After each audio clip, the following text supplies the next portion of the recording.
going back then to the tweets, which have been retweeted, and this is still getting into copyright and hashtags. I think well, it's not really a hashtag, but the one to look out for is online education across the Atlantic, because that works as a tweet. That will show up in bold on YouTube, and you can click on it. I think probably as a hashtag, OEAA Live at Leeds is going to end up as a hashtag, because that's the main one. That's a live podcast done at Leeds quite recently.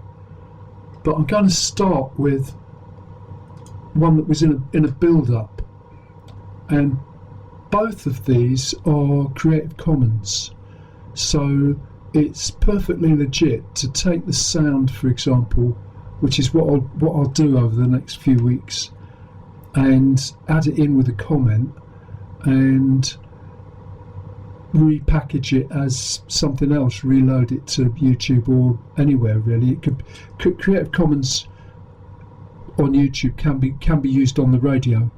That's allowed, and I'm definitely going to do that, because I think this series of podcasts are very interesting, and online learning, it's not just higher education, although that's their focus. There's the whole MOOC scene. There's a whole scene around schools or home learning, what people do to supplement formal education, that does get covered one way or another. And so the fact these podcasts, I think they've been going about a year, a bit more than a year. They haven't been on YouTube that long, but they are being recorded. I think it's Zoom or something like that. So there's video, and then in this one-off occasion, I don't think they'd actually met before. There's two of them from the States and one from the UK. That's where this across the Atlantic aspect comes in. But they did actually meet in Leeds, and they recorded the podcast live.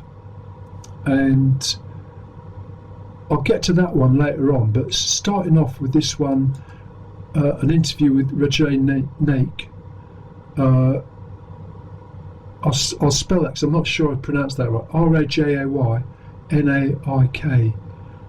He used to be with Keypath Education, and he's now with Skilled Education.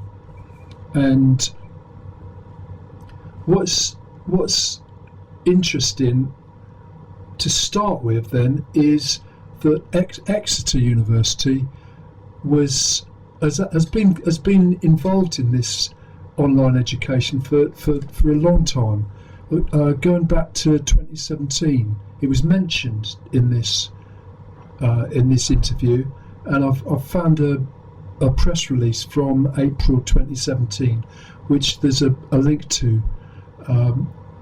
You can either get the link that I've just retweeted, WENOTNO, or you can probably find it. If you go for Exeter University Keypath Education 2017, you'll find the press release. So Exeter's been interested in online degrees for quite a while. Exactly what's going on at the moment, we'll try and discover as time goes on. But you can say that I don't think the courses mentioned in the press release are happening. I'm not sure if Keypath still exists, but there's something else going on, is all I can say. So there's Skilled Education exists now, and they're working with American universities, but offering the same kind of support in marketing and promoting the courses, advising how the courses should be presented. that they were doing in the UK, based for UK universities.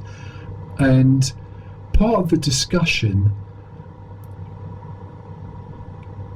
claims that although the United States is probably ahead in terms of ed tech, that the UK has been more international in recruiting students and is ahead of the US in that respect. But one of the things Neil Mosley says is that that's a sort of empire consequence. It may not be a marketing plan as such. I think I've remembered what he said. As I said, I'm going to try and edit this in with clips because it's Creative Commons. I think I can do that. But it seems to me that's another aspect Exeter might get involved in, partly because of the Royal Albert Memorial Museum. Exeter's got a very good understanding of that kind of background and might be able to study that aspect of it. But I thought that whole podcast was very, very interesting, and the whole series. I do suggest looking at it, and I'll say a little bit about the latest one from Leeds later on. But going back to a Whitney Houston track.